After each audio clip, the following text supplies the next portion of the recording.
Mifid II was defined by some as the pizza directive. It's so huge, it has so many components, it's a little bit confusing and daunting. It also dilutes from some of its important parts. Clearly, depending on which part of the industry, financial services industry you're from, parts of Mifid II are more or less relevant. Clearly, banks, which deal with transactions, will focus on the parts that relate to transaction reporting. But this may also be relevant to asset management firms, although it will depend as to whether they manage managed accounts or whether they manage products, otherwise known as funds or alternative investment funds. Yes, and this is hard to follow today because the focus is so much on fintech. But fintech should be able to capture, for example, everything to do with transaction reporting by capturing all of the orders of the day. And that's got a double benefit because you may use the same financial technology to report on your best execution obligations. What's missed though is that in Mifid II, there are a myriad of new processes that must be adopted or put in place.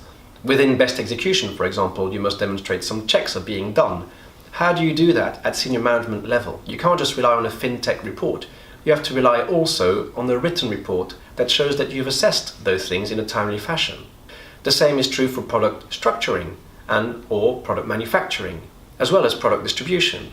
Both of these areas today require that you demonstrate how you went about manufacturing a product, assessing its target audience, deciding on the suitability of that target audience. And then down the line, if somebody else is distributing the same product, they must demonstrate that they've understood how that assessment was carried out at the time of manufacturing the product.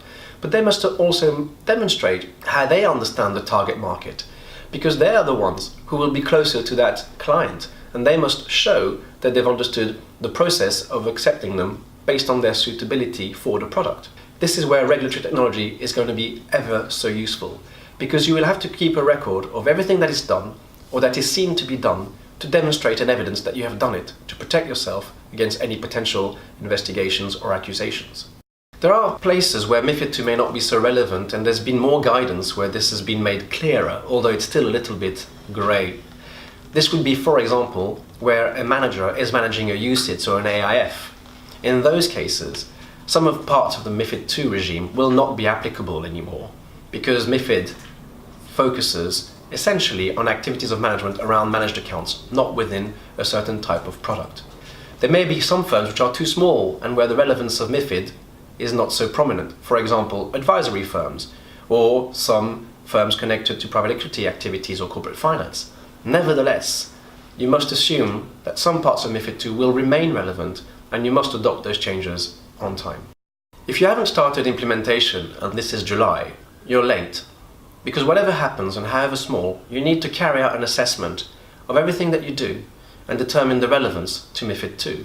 This can include, if you're distributing products, how marketing documentation represents those products, or how contractual documentation expresses the obligations of that product towards the client base which you're dealing with. In all, you must do an assessment. This need not be time-consuming or expensive, but you must carry it out because whatever happens, it will utilize internal resources and will take several weeks to complete.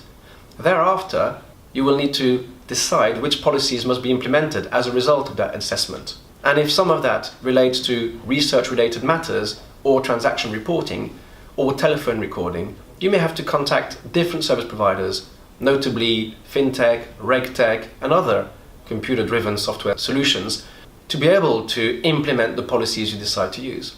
This will need negotiation, budgeting, and so forth. And you see that time is fast running out before implementation by January 3rd.